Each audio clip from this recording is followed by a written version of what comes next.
All right, welcome to another exciting episode of Sopranopreneur. Man, I'm excited to be here. Episode 4, we're 4 episodes in. This is really where we start to see the show come together. And listen, I'm going to get this out of the way now. I was going to say that after I read the key entrepreneurial concept. I'm going to do this way. I don't like this episode. I've every time I've like watched The Sopranos, this is probably one of my. There's two that are my least favorite. One comes much later in the season, but this is definitely one. I just didn't enjoy it.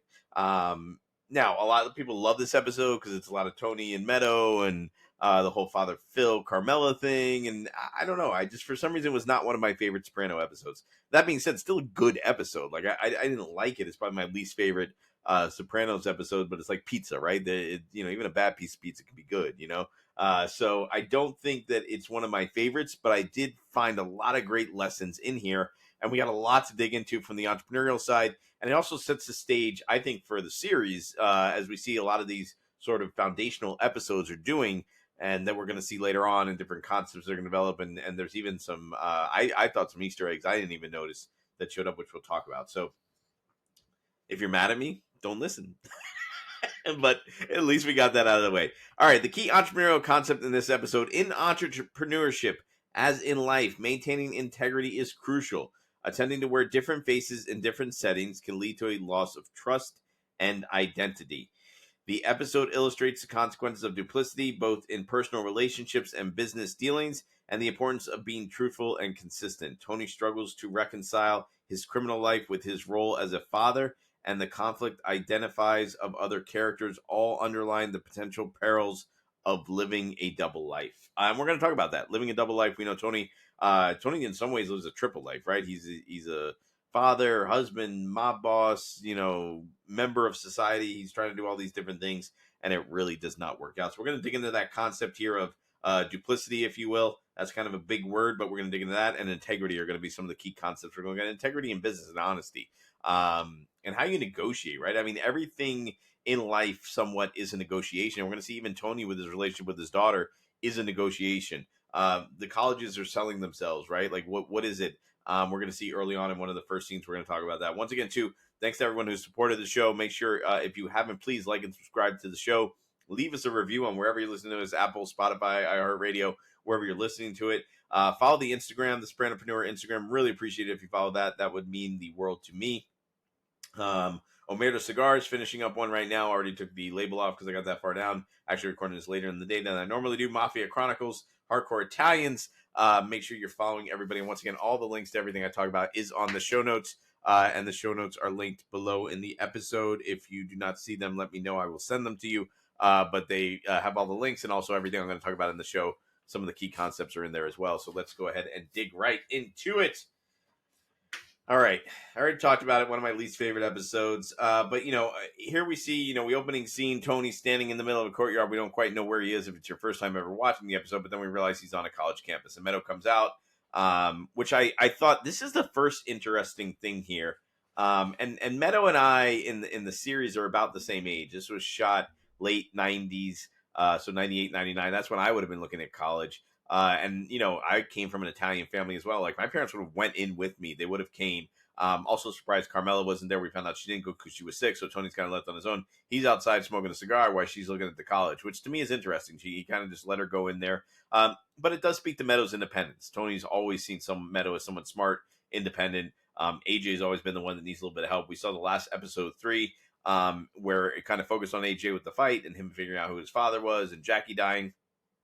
We saw that was kind of AJ's episode. This is really Meadow's episode to set the stage for how he is, where she's definitely the stronger one out of the two. And we see that she's the stronger one as we go throughout this entire episode. So Tony, Meadow walks out. She finished and Tony said, "Hey, what do you think?" She's like, it's okay. It's nice. She talks about the social aspects of everything, social and that you could travel. And these are all key concepts that are going to be important for Meadow. We know Hunter and going on the ski trip and everything in the first couple episodes.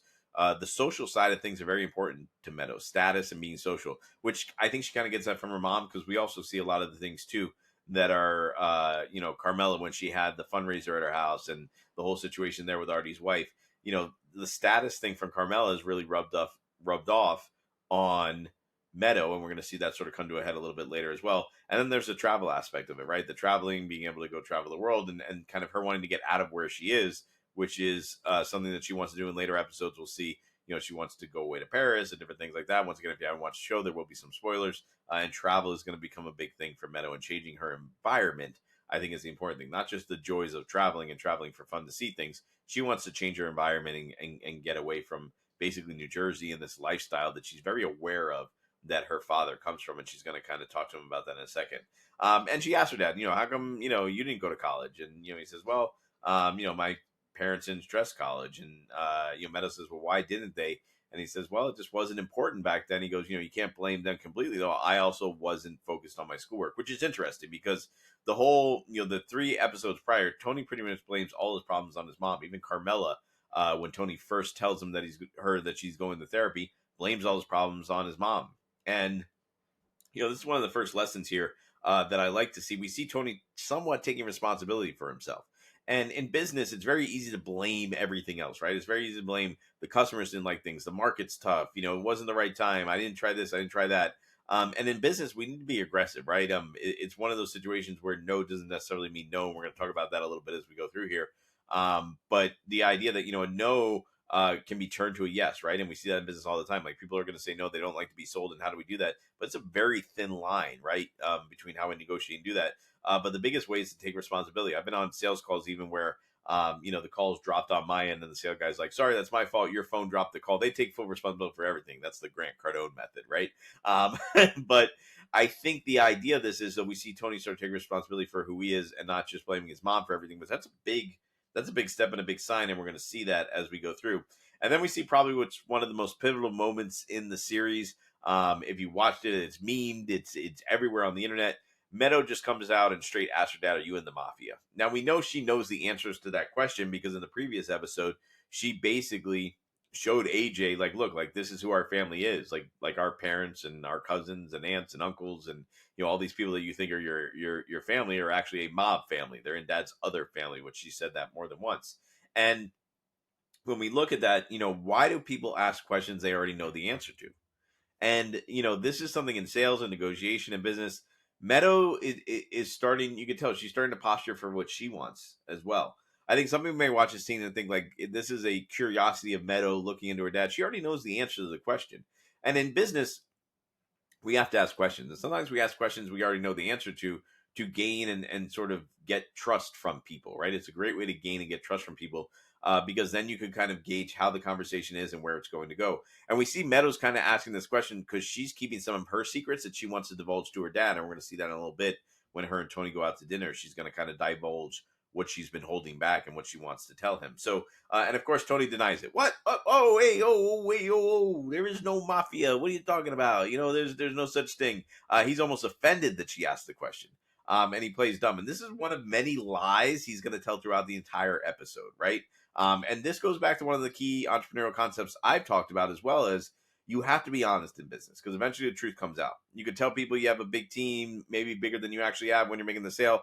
But if you get hired for that job, you better go hire that big team. Or if you say you could deliver on something and you're not sure you're going to do it, but you're going to figure it out, you better figure it out, right? Because the lies will eventually catch up with you unless you could turn them into truths, right? I always say you can't fake it till you make it unless you could actually make it, right? And once you get there, you're able to make it and you're able to do what you need to do. And this doesn't mean you shouldn't dream big. This doesn't mean you shouldn't be creative. This doesn't mean that you shouldn't figure things out. But the idea is that we have to be very aware of truths, lies, and sort of negotiations to get to where we want to go. I think Meadow is not telling her father a lie here. She's asking a question she already knows the answer to further along a conversation. That's something very shrewd negotiation tactic from Meadow. And she even says in the car, like, how bad could it be? You look at this guy. She talks about one of her friends' dads, an advertising executive for Big Tobacco. And then she also says, and lawyers, like, they're all liars and terrible people, which is funny because we know towards the end of the episode, she actually ends up becoming a lawyer. Not towards the end of the episode, towards the end of the series, Meadow ends up becoming a lawyer. So once again, we see all these concepts coming up of truth, lies, setting the stage for what everyone wants, what Meadow wants, what Tony wants. Tony wants more for his daughter than he had in life, which not to say Tony's parents didn't want that, which he achieved that. And I think if you look at too, even society-wise, and this is a little bit of a soapbox thing, the baby boomer generation, their parents, didn't necessarily want better for them. They just wanted them to kind of, hey, here it is, you can do this. The baby boomers took it on themselves to be better than their parents, I think. And then Generation X, kind of raised by the baby boomers, said, we want our kids to do better than us, and are trying to put them in the position to do that. So we see the jockeying for that to happen here in this episode. Then one of my favorite things in this episode / interesting is we see Tony and Meadow are at the gas station getting gas. Meadow went in to get snacks, and what does Tony do? He goes to a payphone. Keep in mind this pre-cell phone days and all that, and he calls his girlfriend, right? And she's complaining about, my cousin, she has this great, one leg, and she has a great boyfriend who takes care of her. Whereas my knight in white satin armor, which you know is a completely wrong saying. She's Russian. Her English is not that good, and she's not happy. And Tony's like, well, I'm glad I called. And once again, we see sort of this duplicity of who Tony is. And I think, here he is on a trip with his daughter, and he's calling his girlfriend, hangs up with her, and then he calls Carmela, how you doing? She's like, oh, I don't feel well. I'm sick. But it is what it is. How's the trip going? And he's like, yeah, it's going. And he's not really putting the effort into there. So he maybe wanted his girlfriend to be excited for the phone call. She wasn't. Carmela was, but he didn't need her to be excited. But he's trying to be all things to all people.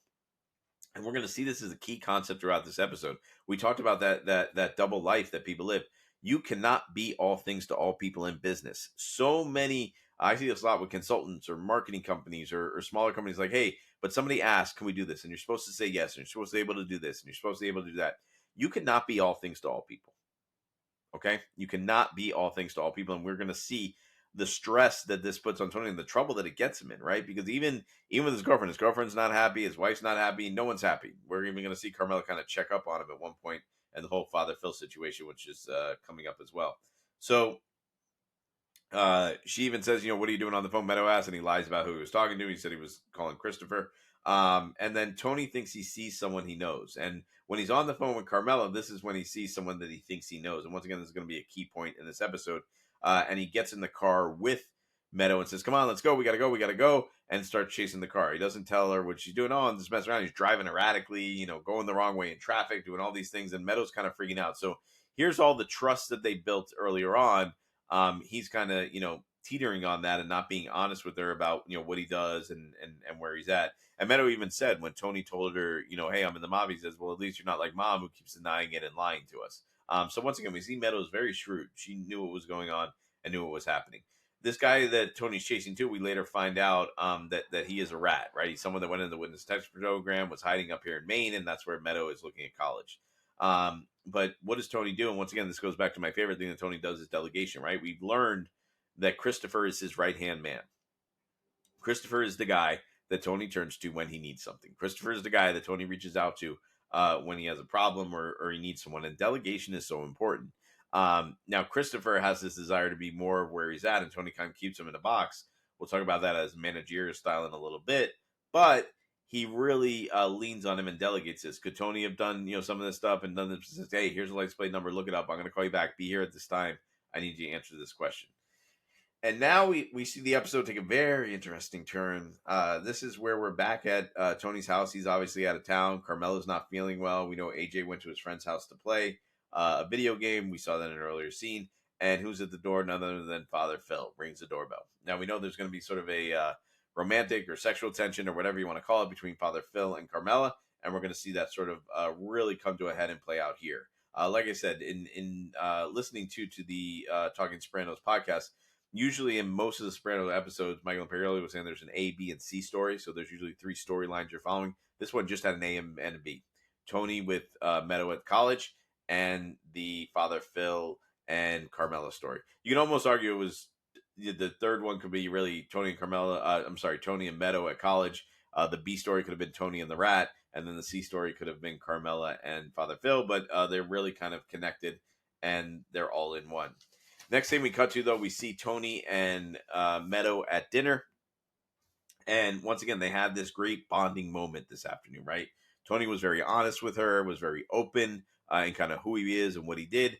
And Meadow is kind of feeling that. And like I said with Meadow, a lot of people would have seen that as she was inquiring. I think she was setting up for this moment right here.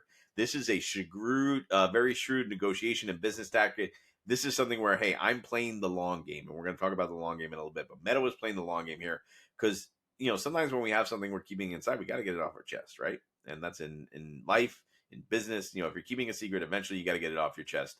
And I think Tony is really justified in what he's doing, and he feels that he's doing the right thing, and he wants what's best for his daughter. But this is where Meadow kind of confesses that, hey, you know, I did drugs.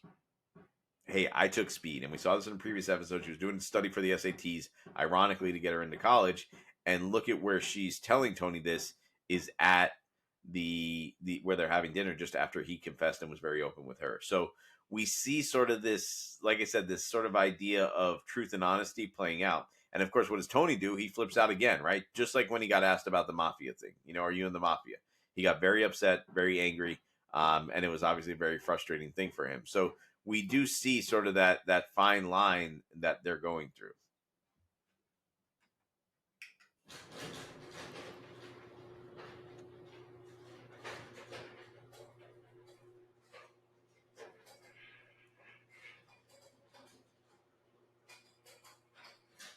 Next thing we see is Tony wants to know, hey, where'd you get the drugs, right? That's obviously the next logical question Tony asks. Where did you get the drugs? And she says, well, I'm not telling you, look at how you reacted. And, here I was open and honest with you. Now you want me to tell you where I got the drugs? You're out of your mind.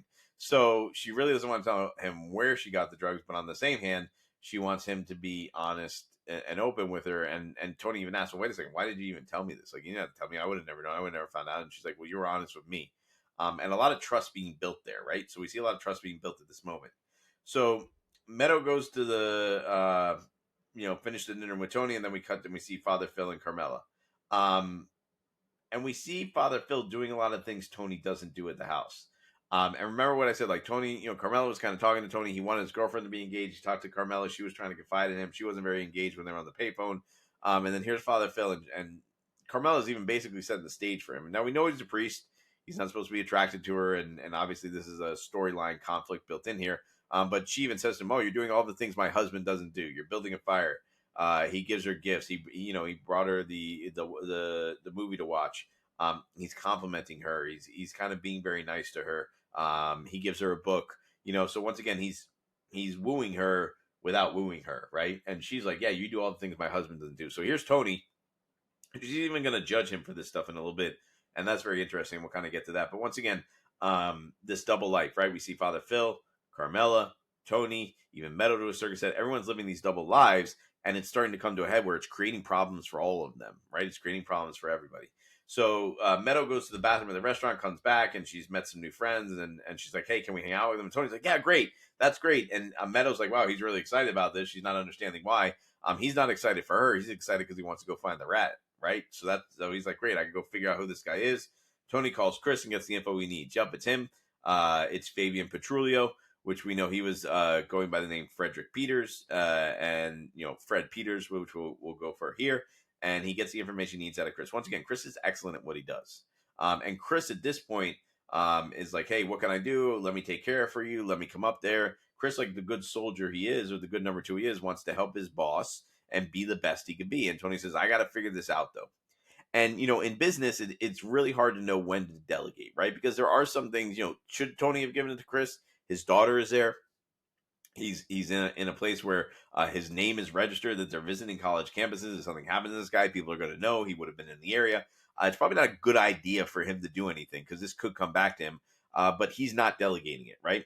And I've seen this a lot in business. Sometimes we don't delegate the things that we should be delegating, and it ends up hurting us in the long run.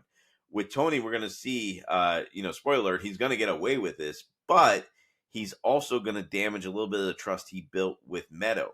He's going to frustrate Chris because he's not giving him the opportunity that he deserves to go ahead and excel in his position. So as a leader and as a manager and as someone in business, it's always important that we trust in our people and let them do the things that they need to do.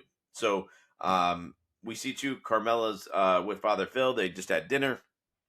They're eating. The phone rings, and it's Dr. Melfi. And once again, just to jog your memory a little bit, Carmela does not know that Dr. Melfi is a woman. Carmela does not know that Tony is seeing a female psychologist. When he told her that she was seeing a psychologist, he told her that it was a man. And this is really upsets Carmela to no end. She finds out a woman and she's mad. She's actually upset. She's really angry and she's frustrated. So once again, going back to the Father Phil thing, you see All these things are happening now, kind of setting the stage with her and Father Phil. And it's very interesting. He's kind of even consoling her, patting her on the back. And she says, why would he be not tell me that if he wasn't sleeping with her? And we know he's not sleeping with the psychologist. He actually does have a girlfriend. So he is cheating on Carmela. He's just not cheating with the person she thinks it is. And I think for her too, it's two different forms of cheating. It's not a physical. It's that he's confiding in another woman and telling her things. And Carmela even so much as says that. And I think in business too, not I know there's the work husband, work wives thing that people talk about, but there are relationships in business, and I think too when you look at your employees and the people you work with and the coworkers, sometimes if we're not honest with them, even internally, forget being honest with your customers and the people you work with. If you're not honest and open with your employees and you do things that maybe aren't, you may be like, oh, I didn't think that was wrong, or I didn't know, it could damage relationships, right? So honesty and integrity and transparency and not living a double life, even within your own business, is important, right? We've seen this where like maybe if you kind of have two managers, two bosses, one you're nice to, one you're also nice to, but you talk crap about it to the other person, you really got to balance that as you're going through that. And that's an important thing to look at. We see too, Carmela and Father Phil, after sort of this revelation, Carmela starts talking about the contradictions in the Bible. Like, hey, I know we both believe in this thing, but doesn't like some things not make sense? And once again, if we look at Meadow's negotiation tactic with her dad, this is almost Carmela's negotiation tactic. Carmela's now hitting on Father Phil. Which is interesting. She's like, yeah, I know you're a priest, but you can almost see her trying to break down the walls of what needs to be done here. So everyone's kind of playing with fire, if you will, which is interesting because Father Phil built a fire and he said a fire a good deterrent from hell. And here they are getting closer and closer to sin and the things that are wrong. Everybody's sort of skating on that line. And we're going to see this is a concern that Carmela has, and one of the reasons we see that is as her and Father Phil are talking, sort of things are going, they're watching the movie. As Meadow's finding out about her dad and everything going on. And obviously, Carmela does not know about this, but as this is all going on, Carmela starts to feel all this guilt about what Tony does. Now, there's a great debate to have here, right? I remember once I got fired from a job, and I got fired from that job not because of something I did, but because of something my manager did, and they basically fired me and him. And I didn't do anything wrong, but I was still a casualty of what happened. Well, Carmela's in the same situation right now. She's saying, "Man, like I'm not involved in organized crime. I'm not in the mafia. I don't do things that mafia bosses do." But my husband is, and I'm living off the rewards of that, right? Where even like when I was working at that job, I had a great manager and we had a great sales pipeline and we did well and we were very successful. I was living off the rewards that he got. But when things went wrong, I got punished. And now Carmela's worried about that, right? So in business too, it's very important who we hitch our wagon to, right? And even if you work for someone, even if you have a manager or mentor or whoever it may be, you have to look at what they're doing, and it's okay to question things sometimes too. And I think it's good that Carmela is doing this. We see her sort of skate, the other way, where she's looking to say, look, the rules don't matter. Now she's going really hard into the rules do matter, and I could see the consequences for breaking the rules. But if we look at our work situations, if our manager or whoever we're working with or a client, if they're doing things that are unethical, eventually it's going to catch up with you guys. It's going to catch up with you, and it's okay to question that. Now, does that mean sometimes you might get fired, or you might lose your job, or you might miss a promotion, or something bad might happen? Absolutely. But in the long run, you're going to be better off for following that honest path because you're not living that duplicity or that double life. And we see the conflict that double life often creates for a lot of the people here in this episode. So Tony, while Meadow is out partying, and like I said, when Carmela is going through all this stuff, Tony's out there actually doing things that are wrong. That's really putting him and Meadow's life at risk. They actually almost get killed. And he figures out, hey, he goes to Frederick Peters' house, or Fabian Petrulio, and he finds out where he lives, and then he finds the trailer where his office is, and he says, nope, this is definitely the guy. And what does he do once he figures it out? He's like, all right, he calls Chris, and Chris is like, let me come out and do it. I can be there before you guys even leave. And Tony's like, no, I got to take care of this, which I think is wrong. I think he should have delegated it and let Chris do it. That would have been the good business decision. Delegate it out, let Christopher do it. But Tony decided, hey, I'm going to take care of this myself. But obviously can't take care of that night. He goes to pick up Meadow. And one of the things he told Meadow before he left was don't drink alcohol. And what did she do? She's wasted, right? She's wasted at the bar. Which could you blame Meadow for that? I mean, it's kind of Tony's fault, right? Like I said, he didn't go in with her to the college thing. He left her here at a college bar. What do you expect to happen if you're not there and you're not on top of things? And as he's walking her back to her hotel room, we see Fred Peters or Fabian Petrulio out there with a gun ready to kill Tony. And this is exactly what Carmela was fearing, right? We saw in the previous scene. This is exactly what Carmela was fearing, was that they were going to get shot, right? And once again, but she's never said anything. So imagine if he did get killed and she never said anything. So it goes back to what I was saying before. You may see things in your work situation with a manager or client, and if you think it's unethical and you never say anything, and then the bad thing happens, oh, I should have said something, it's too late. But if maybe Carmela would have said something before, this wouldn't have happened, right? So, but obviously nothing happened. Someone was there. They got distracted, and Tony and Meadow are fine. They actually go into the hotel room. And everything is good. And once again, we see Tony and Chris on the phone again, and Chris really wants to do this. He says, "Let me fly out there to kill Fred. I'll take care of this. I'll make sure Fred is dead." And Tony says, "No, I got to handle it myself. This is personal. A lot of bad things went on." And once again, Tony just doesn't get the idea of delegation. This is a bad managerial style. This goes back to we talked about in the last episode about Junior. This is ego. This is ego driven, and more importantly, he's putting his daughter at risk. I mean, to me, it just doesn't make sense. It's not a really smart move. And one of the things always we see Chris really wants to sort of get this done, and Chris really wants to make this happen for Tony. He's loyal to him. He's his employee, and he wants to make it happen. So to Tony's credit, the people that work for him and that follow him believe in him. They are invested in him. They will follow him. Chris even says this in a later episode. I will follow that man into the gates of hell. They will follow him.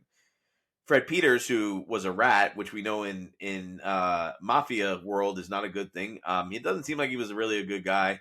Even when there's a scene where Tony does see him in his house, he's with his wife, and the kid calls and says, "Hey, can you guys come upstairs?" He's like, "Oh, great, yeah, I got to deal with this kid." He just doesn't seem like a good guy all around. And he's trying to get two people that he knows that he was volunteer firefighters with, and obviously he sells some drugs, and they're kind of like his little mini mob underlings, if you will. He tries to get them to kill Tony. And they're listening to him, and they're listening to him, telling him, like, "Nah, man, I'm not going to do that. I'm not going to do that for you." So here's Tony, who's got someone that's dying to help him kill Fred. Fred's trying to get someone to kill Tony, and he can't do it. Different leaders are respected by the things they do. Even though Tony sets a lot of boundaries with Chris, we see that it really helps put him to where he wants to go, because Tony puts boundaries on Chris and does not support his bad habits. We know Chris has a drug habit, right? Here's Fred, who really doesn't put boundaries on these people, sells them drugs, let them do whatever they want. And then when he needs them, tries to manipulate them with the thing he gave them that they liked, which really benefited him. He gave these people no boundaries. It's kind of like raising kids. They're like, "No, I'm not going to do that for you." So boundaries in business is important. When managing employees or customers or clients or whatever it may be, when we set clear boundaries, even though people may sometimes not like it, they are going to respect you for it. So it's always that old saying, right? You don't have to like me, but you will respect me. And how you do that by putting logical boundaries and not blackmail. Fred doesn't know how to do that. Fred's trying to do everything for blackmail. Fred is a bad manager. All right. So we see too, Tony drops Meadow off at the college to go in for one of her interviews. And he says, "Oh, I forgot my watch." Once again, another lie. He keeps lying to Meadow, lying to Meadow, lying to Meadow. And he is going to go kill Fred. So we see Tony goes. And once again, Fred was trying to talk to these guys to have them whack Tony. They left. And then Fred's trailer is in kind of like this wooded area where his office is, which is really weird. I don't know why a travel agency would be there. And he hears crackling in the woods, and he thinks it's someone trying to get him. He's got a gun in his hand. And then he sees a deer, and he's like, "Oh, this is a deer," and he relaxes. And as soon as he relaxes, Tony comes up with him with some wire and starts choking him. This is another great lesson here. Never get relaxed. It could kill you, literally. But no, never get relaxed in business, right? The minute we get relaxed, and the minute we say, "Oh, look, I think we're okay," or "That's nothing threatening," that's when something comes at us. It's always important to be vigilant in your business. And that doesn't mean scared or nervous or anxious. It just means aware, right? Vigilancy is about being aware. And then we see when Tony 2 starts choking Fred because he wasn't aware, he wasn't vigilant. He says, "Oh, what's going on?" He plays dumb. "Oh, I don't know what I did. Oh, I'm in trouble." Listen, when people get in trouble, when you've done something wrong, own it, right? Because the minute you start lying, it just makes things worse. And then Fred, once again, goes back to his bad managerial tactics or bad negotiation tactics. Fred is a terrible negotiator. Remember how good Meadow and Carmela are at negotiating? Fred is terrible at negotiating. He says, "I could have killed you last night, but I didn't." Well, that's a dumb thing to say, right? Because that's only going to piss Tony off more. He even says, like, "If you would have killed me, your life would have went down the piece you died." He's like, "Your daughter was drunk. You were outside the hotel. I didn't kill you." I'm like, "Oh, he's just on a trip with his daughter. Please let me go the same way." That's a poor negotiation tactic, right? Because Tony sees, no, your intent and your heart is to kill me. So here, where he thinks he's telling him something that's going to get out of the situation, it's only digging him deeper. Once again, that duplicity, that double life, and that things aren't going to go well. And then once again, we see Fred is dead. Tony kills him with the string, chokes him out. We also see it cuts Tony's hands up, which is going to come up in a second. And we also see the ducks fly away. Now, we know the ducks were big in the first episode. I don't know if that's symbolism or what. We'll have to get David Chase on the show and see what he says about that. But then he goes to pick Meadow up. And then when he picks Meadow up, she's like, "Where were you?" And he's like, tells this long, elaborate story. "Oh, I went to the restaurant. It wasn't, went to the hotel, wasn't there. Went to the restaurant. Turns off, I took it off when I was washing my hands. And, his hands are cut." She says, "Why's your hands cut?" He says, "Oh, I cut it on the screen." He's got a quick lie for everything. Tony's so used to lying and so used to being a quick talker that he's not being honest with Meadow. And we see this in business, right? And I hate to use this analogy, and I don't want to offend anybody, but it's like the used car salesman, right? And I've had a lot of great car salesmen. So I've dealt with some ones where they're shysters, they're fast talkers. Oh yeah, this is great. It's got everything you need. Bing bang boom. Hey, we're gonna do this. Here's your interest rate. Yeah, we get you in this car. And when people talk fast and they lie to us, it's just not something that sits well, right? And you see all the trust that Tony built up with Meadow in the beginning of the trip is now gone, not because of what just happened in this one incident. A lot of people may say, "Oh, this is where the trust was lost." No, it was lost along the way as he gained trust with her, and then little lies, little lies, little lies, little lies, little lies, little lies, little lies, and this is sort of the straw that broke the camel's back. And we're going to see that this is something that Meadow is really frustrated about for the life of her relationship with her father from here on out. He could have used this trip, had a great thing, could have built on it, could have had really good closeness, but it turns out he just kind of threw it all out the window. And he's in a custom of lying. He's in a custom of lying, and Tony's actually really good at it, but it's not benefiting him at all. It's moving him along. The lies are moving him along, but they're not benefiting him, and that's really important. And then he drops Minnow off in another interview, and once again does not go in with her, and he's sitting there in the lobby, and there's a sign on the wall, and even one of the kids says it's one of our founders, original benefactors, and the sign says something very interesting. No man can wear one face to himself and another to the multitude without finally getting bewildered, to which may be true. When we're living this duplicity in this double life, whatever it may be, and like I said, usually if we're lying, we're telling secrets, or we're holding things in, eventually it's going to catch up with you, right? It's going to sneak up on you. But I think too that from an entrepreneurial standpoint, we also have to draw the line sometimes where, and I think a lot of entrepreneurs go all in on their business. And if you're young and you don't have a family, sometimes this is okay, but sometimes it may mean you're postponing having a family, and that's hard. And sometimes it may be, hey, who am I as a person and who am I as an entrepreneur? If you're a father, who am I as a father and who am I as an entrepreneur? We do have to draw that line. And I think, and I said this in the beginning, right? Like the duplicity is hard, right? The double life thing is hard, but sometimes we naturally live double lives, right? We're fathers, we're husbands, we're mothers, we're wives, we're sisters, we're brothers, we're entrepreneurs, we're community members. There's even one gentleman I met the other day, he's CEO of a company, and he's also mayor of his town. Just all these things. It's okay to have duplicity if we're honest about who we are and what we do. And here's the important thing: we know what our no boundary is. If you know what your no boundary is, meaning like, no, I won't do that, that's where things are better. When I was working with one business currently, and we're talking, he's like, man, everything I read, it says I got to fire myself. Yes, you have to fire yourself so you can start saying no to things, but then you have to put someone else in that position to take on that task. So it's delegation, it's saying no, and it's knowing where we need to be. This is why billionaires are able to own multiple companies, because they know what their no boundary is, right? This is why Elon Musk can own Tesla and can own SpaceX, right? This is why we see, Amazon, everything Jeff Bezos does with Amazon, and he also has a space program. This is why these guys can have multiple companies, because they delegate and they know what their no boundary is. And we're going to see how this affects Tony's empire, his inability to say no and understand what his no boundary is, and this idea of living a secret double life and just not being honest with people who he's connected with. And I think the saying too leads to everybody dealing, kind of with the double life in this episode. And I put in the show notes, you can see it there. Tony, the man he just killed in the line, the Meadow, that's Tony's double life here, the mobster and the father, right? Carmela, her time with Father Phil, this is really her double life as a devout Catholic, and as someone and a married woman, and someone who has a crush on Father Phil. Meadow, her duplicity is worrying about what everyone else thinks of her and what to do with her life, her parents, her friends, everybody. Father Phil's duplicity is his job as a priest, and once again, his relationship with Carmela. Chris is dealing with his duplicity of being made and serving Tony. He really wants to grow in the organization, but he wants to respect Tony. So he's struggling with that, because Tony, we know, is a lifelong mentor of him. And AJ didn't have much in this episode. I think it was in maybe one scene, and then you hear his voice in another scene. But we know in the last episode too, the duplicity of like his dad being his hero and his friend versus being a mobster. So the double lives, like I said, are something I think naturally people are going to live. But the important thing is, how do we get over them, and how do we learn from that? So, and I think in business we need to be honest about who we are. You can't play fake it till we make it in the long term. You can't fake it till you make it is not a long term business strategy. And we see this with Tony, we see this with Carmela, we see it with Father Phil.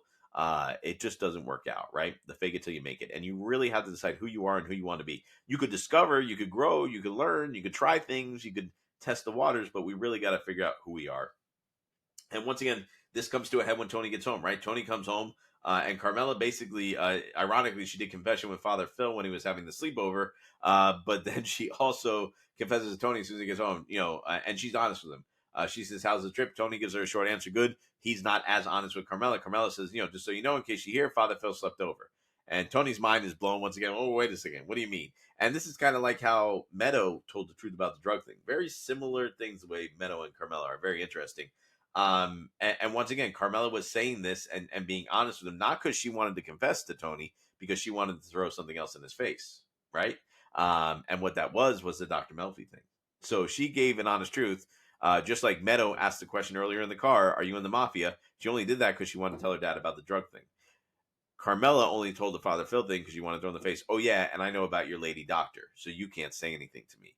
And we've seen her do this a couple times. She did it, once again, a lot of times she'll just throw things up at Tony's face and kind of give it out to him. But either way, the truth always comes out, and I think that's a big lesson here in this episode in business and in life. The truth always comes out. Hey, Sopranopreneur, here are the show notes if you'd like to download them, guys. For more great episodes like this, Sopranopreneur.com. For more episodes about me, or to learn more about me, not for more episodes about me, to learn more about me, MikeFarrah.com. Like I said, if you haven't liked, subscribed, make sure you do so. There's links to the episode at the end of the show notes. There's links to the IMDb, so you can check that out, see who was in the show, as well as the Talking Soprano episode link is in there as well. I appreciate it. Once again, not one of my favorite episodes, but fun to talk about. This was really fun to talk about from the entrepreneurial side and the entrepreneurial standpoint. So appreciate you tuning in. Thank you very much for your time. Forget about it. I will see you on the next episode. Going to finish up my Omerta cigar. I'm out.